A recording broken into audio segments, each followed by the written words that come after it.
My girlfriend said, "From now on, I'll decide when we meet. Stop pressuring me." I didn't argue. I just nodded. 2 weeks later, she was standing at my door, crying, holding something I never thought I'd see in her hands. I'm 31, and I'd been dating Sarah for about a year and a half when things started getting weird. We met through a dating app, had that instant connection people talk about, and within a few months, we were basically inseparable. Or at least, we used to be. The first year was great. We'd see each other 3 to 4 times a week. Weekends were always together. We'd cook dinner at my place, binge shows at hers, take random road trips when we both had time off. Normal relationship stuff. I wasn't clingy, wasn't demanding. I just enjoyed being with her. But around the 14-month mark, something shifted. She started canceling plans. "Work's crazy right now. I need some me time. Can we reschedule?" At first, I got it. Everyone needs space. I backed off, gave her room to breathe. Then the cancellations became more frequent. Once a week became twice a week. Our usual Wednesday dinners stopped happening. Weekend trips got postponed indefinitely. I'd suggest getting together and she'd say, "Maybe," and then never follow up. About 2 months ago, I finally brought it up. We were texting back and forth because that's mostly how we communicated now, through texts. And I said something like, "Hey, I feel like we haven't really spent quality time together in a while. Want to plan something for this weekend?" Her response came 20 minutes later.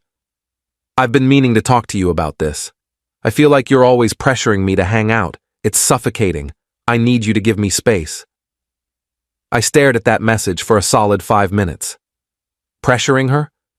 I'd been bending over backward to be accommodating. I'd canceled my own plans multiple times to fit her schedule. I'd driven across town at midnight because she said she wanted to see me, only to have her fall asleep before I got there. I typed and deleted 3 different responses before finally sending, "I didn't realize asking to see my girlfriend once a week was pressure. Can we talk about this in person?" That's exactly what I mean. You always want to talk in person.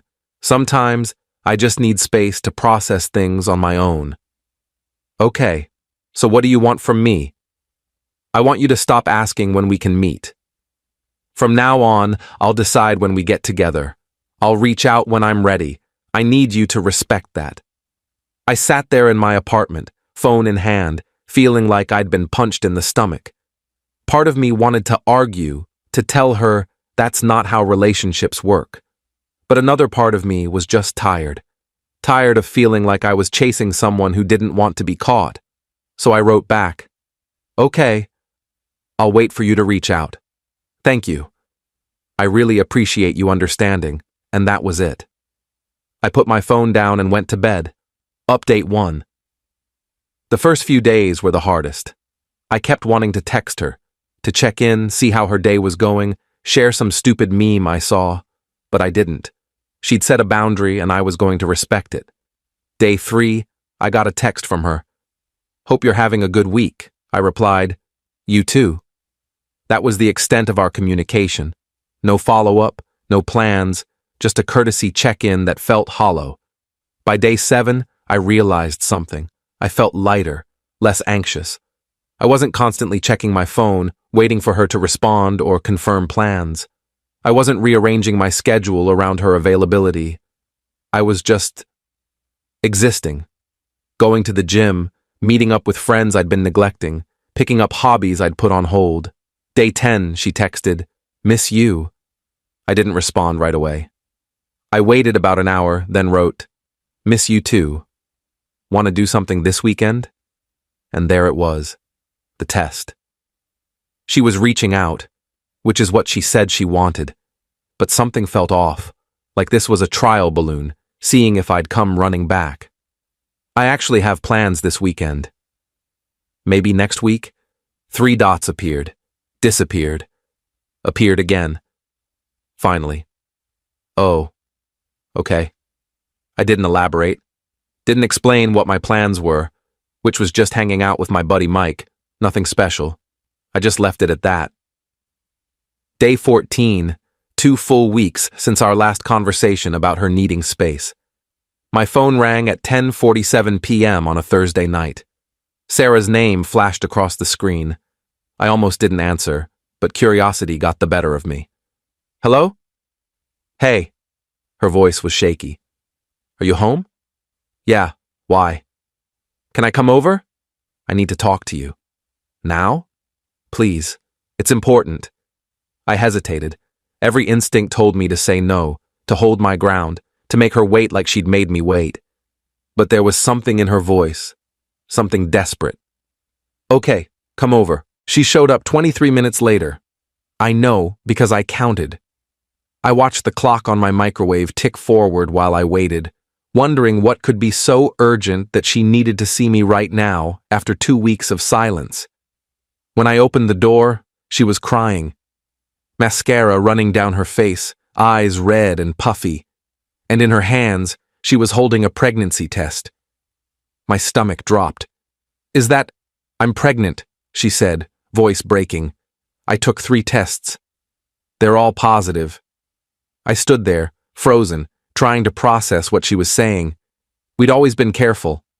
Always. She was on birth control. We used protection most of the time. How could this happen? When did you find out? I asked, stepping aside to let her in. This morning. I've been feeling weird for like a week. Nauseous, tired, emotional. I thought it was just stress from work, but then I realized I was late. So I bought tests on my lunch break and... Yeah. She collapsed onto my couch, still clutching the test like it was a lifeline, or a death sentence. I couldn't tell which. I sat down next to her, careful to leave space between us. Okay, so, what do you want to do? She looked at me, eyes wide and terrified. I don't know. I wasn't ready for this. We weren't ready for this. No, I agreed. We weren't. Silence settled over us, heavy and suffocating. Then she said something that made my blood run cold. I don't know if it's yours. Update 2. I felt like the air had been sucked out of the room. What? I don't know if it's yours, she repeated, quieter this time, like saying it softer would make it hurt less. What do you mean you don't know? My voice was steady, but inside I was crumbling. Have you been with someone else? She wouldn't look at me, just stared at the pregnancy test in her hands, tears dripping onto the plastic. Sarah, answer me. Yes, she whispered. I've been seeing someone else. There it was. The truth I think I'd known, somewhere deep down, for the last 2 months. All those canceled plans, all that space she needed, all those times she was too busy or too tired or too stressed. How long? About 6 weeks. 6 weeks. A month and a half. Right around the time she started pulling away from me. Who is it? Does it matter? Yeah, it matters. She finally looked up at me, and I saw something in her expression I'd never seen before. Guilt, yes, but also defiance. Like part of her thought she was justified. His name is Alex. I met him at a work event. We started talking and it just happened. It just happened, I repeated flatly. You accidentally fell into a relationship with another guy while you were still with me. I didn't mean for it to happen. I was confused. I felt like you were always asking too much from me, always needing attention, and Alex was just easy. He didn't pressure me. He just let me be. So it's my fault you cheated. That's not what I'm saying. Then what are you saying, Sarah? She stood up, pacing my living room like a caged animal. I'm saying I made a mistake. I'm saying I'm pregnant, and I don't know who the father is, and I'm terrified. I leaned back on the couch, running my hands through my hair. This was insane. This was a nightmare. Have you told Alex? No, not yet. I wanted to tell you first. Why? Because She stopped pacing, turned to face me. Because I think I want it to be yours. I laughed. Actually laughed. A harsh, bitter sound. You want it to be mine? Why? Because Alex won't stick around? Because I'm the safe option?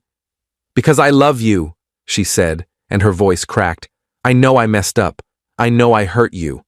But I do love you. And if this baby is yours, maybe we could… No. What? No, I said again, standing up. I'm not doing this.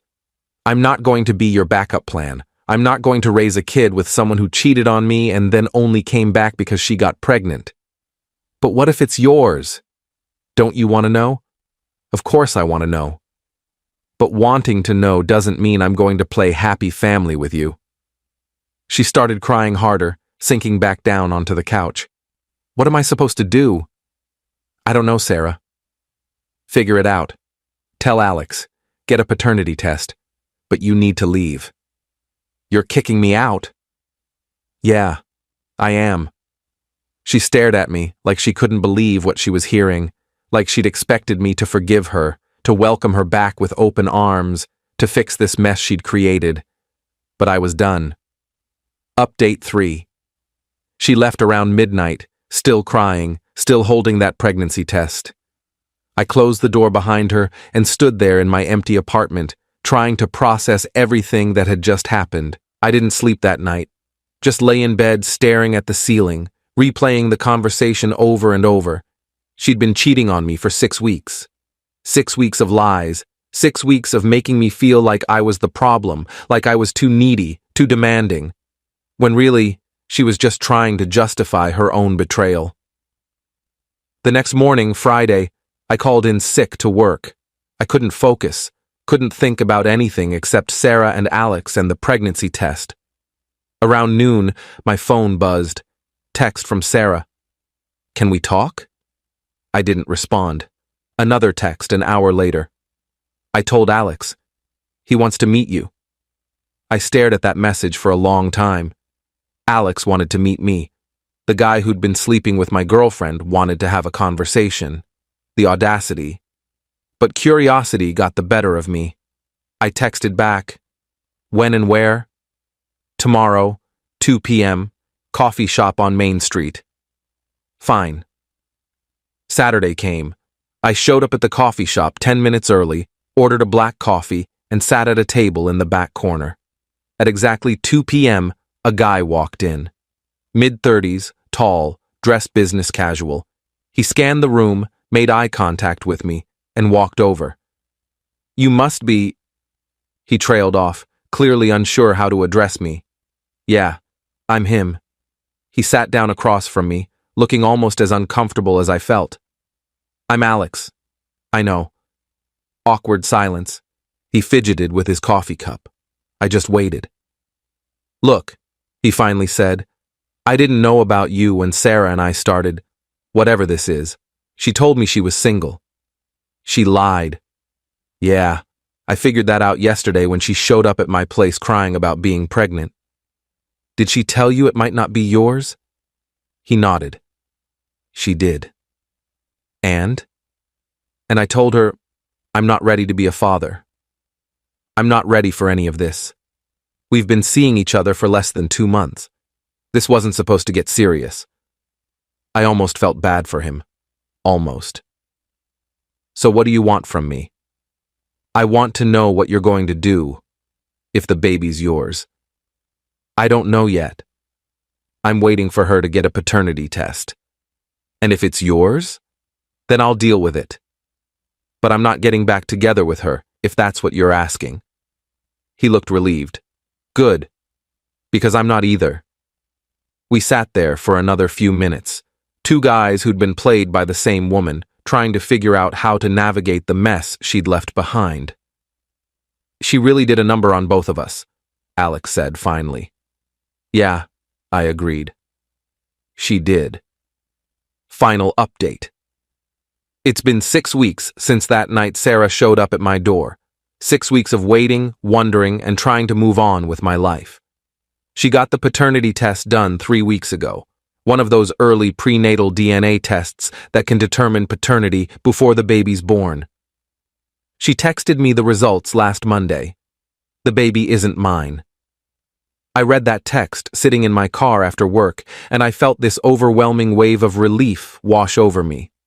Relief mixed with sadness, because part of me had wondered what it would have been like, but mostly relief. I texted back, "Okay. Thanks for letting me know." She replied, "Can we talk?" "No. There's nothing left to say. I hope everything works out for you." I blocked her number after that. Blocked her on social media too. Complete clean break. Through a mutual friend, someone who's stayed neutral through all this, I heard that Sarah and Alex tried to make it work for about 2 weeks after she got the results. But it fell apart fast. He wasn't ready to be a father, wasn't ready for the commitment, and apparently resented her for lying about being single in the first place.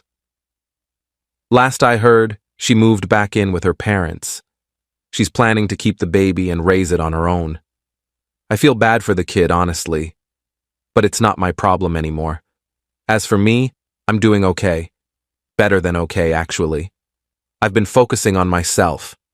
Going to the gym regularly, reconnecting with old friends, even started seeing a therapist to process everything that happened. She helped me realize that Sarah's behavior wasn't about me. It was never about me being too needy or too demanding. It was about her issues, her inability to be honest, her need for validation from multiple sources. I also realized that when someone asks for space in a relationship, sometimes what they're really asking for is freedom to explore other options while keeping you as a backup. And I'm never going to be someone's backup again. I haven't started dating yet. I'm not ready. But I'm getting there. Taking it slow. Learning to trust again. Learning to recognize red flags early. Someone asked me recently if I regret how I handled things, if I should have fought harder to keep Sarah or been more understanding about her needing space. My answer is no. I gave her exactly what she asked for, space and autonomy, and in return, she showed me exactly who she was. Sometimes the best thing you can do for yourself is believe people when they show you their true colors. Sarah taught me a lot. She taught me that love isn't enough if there's no honesty. She taught me that boundaries matter. She taught me that I deserve someone who actually wants to be with me, not someone who treats me like an obligation. And maybe most importantly, she taught me that sometimes the worst thing that can happen to you ends up being the best thing in disguise. Because if she hadn't asked for that space, if I hadn't backed off, I might have spent years with someone who was never really all in. Now I'm free, and that's worth everything. Edit. A lot of people are asking if I ever found out why Sarah chose to tell me first instead of Alex when she found out she was pregnant. Honestly, I think she knew Alex wouldn't step up. She'd been with him for 6 weeks. It was still new, still casual in his mind. But she and I had history. She probably thought I'd be more likely to commit, to help her, to be the responsible one. Basically, I was the safer bet. Glad I didn't take the bait. Edit 2. For those wondering if I feel guilty about not being there for her during the pregnancy, no, I don't. The baby isn't mine. She cheated on me. She lied to me for weeks. She made her choices and now she's dealing with the consequences. That's not cruelty. That's just reality.